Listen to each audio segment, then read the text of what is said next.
Welcome to Off the Page. I'm Will Cain with Dan Foster. What's up, Dan? Oh, not much. How are you, Will?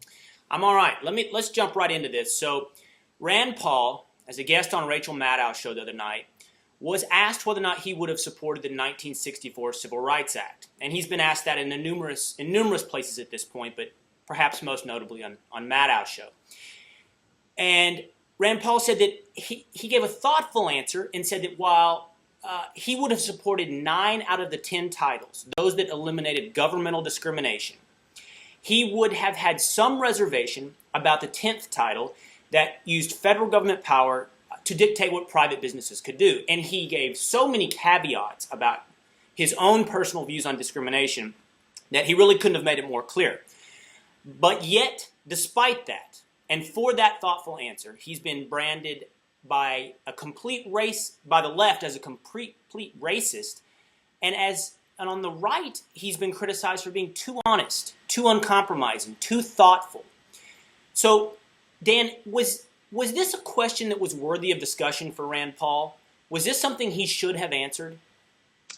Well, I think you hit it right on the head. I think I'll say yes and no, and I think you hit it right on the head in that his crime was giving too thoughtful an answer. He gave too academic an answer. And so is it worth a conversation worth having? I think it certainly is. And as I said on the corner, I think that the whole point of asking these historical counterfactuals, we know the moral answer to the question of discrimination. And by the end of the 60s, everybody here at National Review knew the moral answer to the question, which was that de jure racism in Jim Crow South was a moral evil that needed to be stopped using the full force of the federal government. So we know the moral answer. The political question is the means by which Jim Crow is dismantled, and the sort of philosophical question is the means by which Jim Crow is dismantled. And that's the sort of thing that I think Rand Paul wanted to talk about. Right. It's an absolutely clear question about the use of government power to cure social ills. Now, you said, I think you put it wonderfully in your post, that at this point, politicians are simply patting themselves on the back for having 20/20 hindsight. And as such, we've seen Eric Cantor distance himself, Lindsey Graham run as fast as he can from this. John Kyle said, and I'm going to quote him here, he said, "I hope Rand Paul can separate the theoretical, the interesting, the hypothetical questions that college kids debate at 2 a.m. from the actual votes that we take." So, Dan, was this just entirely too theoretical for Rand Paul to indulge in? I think the reality of running a political race in a national media climate like this is that, yes, it was too theoretical a question for him to ask. I mean, that's the sort of thing that we have the luxury to do at an opinion magazine, and that the blogosphere indulges in day and night, 24/7. But for Rand Paul, it probably wasn't the wisest thing.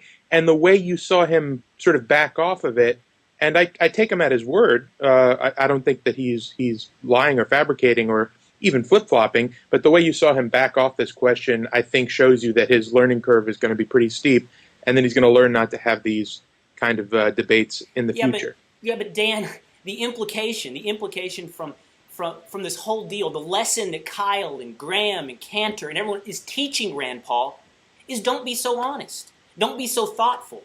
Be more of a politician. I mean, is that really what we want? Well, no, I mean, I think ideally, of course, we would want to be able to have these debates seriously, but Rich Lowry wrote a column about this today.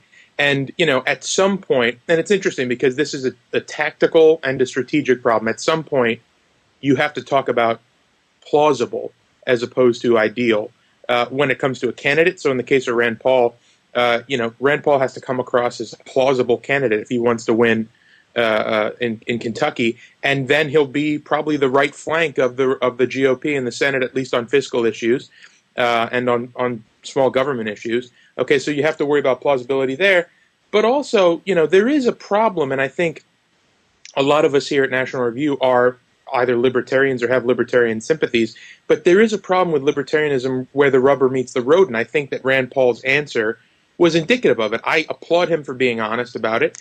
I think that he's on solid philosophical, ideological ground when he worries about the interference of the federal government in private enterprises. But this has always been the problem with libertarianism, is that fundamentally it comes from the same kind of rationalist place as liberalism, progressivism does, which is that social problems can be solved with an equation. They can be solved with short set of abstract principles worked out on a chalkboard. And I think that what separates conservatives like us at National Review from guys like Rand Paul, who we have, a great deal of affection for, is the fact that, there isn't sufficient respect for where those theoretical principles meet the road. So you're seeing that play itself out on both a philosophical level and also on a tactical, strategic. I would disagree with you on one level here, Dan, that I don't think the libertarian perspective, or the one that needs to be defended, is whether or not, I know you're alluding to whether or not free market principles will cure the social ills, and therefore it's also an equation like the progressive equation of using the government to cure those ills. Rather, I think it's and that's what this specific debate about is, what is the appropriate use of federal government power, right, regardless of curing it or not. But that being said, I just still find it depressing that we're lamenting that our politicians are being too honest and not politicians enough. I agree, Will. And the other thing, I got a reader email on this that I thought was great, which was, they asked White House Press Secretary Robert Gibbs what he thought about Rand Paul's comments, and Gibbs is always good for a laugh, and he said something like, "There's no place in our political discourse for what Rand Paul is talking about." That's right. This from the administration that said we're a nation of cowards when it comes to... There's no place in the political sphere to discuss the proper role of the federal government. Right. I mean, it's a settled question. I mean, and that's what we should be thankful for Rand Paul for, is opening this discussion, giving us an opportunity to talk about it. Meanwhile, while Paul is being criticized for being too honest and not enough a politician from the right, the left, and I'm going to be very honest here, is trafficking the most insidious and obvious form of dishonesty that you can see, boiling this down to the childish scream of racist. They have boiled this down to Rand Paul being a bigot. Right. I think it's pretty clear that Rand Paul is not a bigot or a racist, and I think there's no reason for us not to take him at his word. I think he has a principled and intellectual objection to the use of federal power to coerce private businesses into doing things they don't want to do. But Raihan Salam, our esteemed blogger, made a great point about this too, which is that there would have been an end to Jim Crow under a Rand Paul administration. If it had been President Rand Paul instead of President Johnson, there would have been an end to discrimination. I mean, we're getting a little far afield here, but in the sense that once you stop state-mandated discrimination, sure, businesses are allowed to do whatever they want, but if you want to kick an African-American patron out of your restaurant, well, you've got to call the cops. Now, I saw Raihan's post, and the lesson I feel like we take from Raihan's post and Rand Paul's statement is that despite what Robert Gibbs thinks, there are real questions about the extent of the federal government's authoritarian power. There are real questions about the effectiveness of the Civil Rights Act.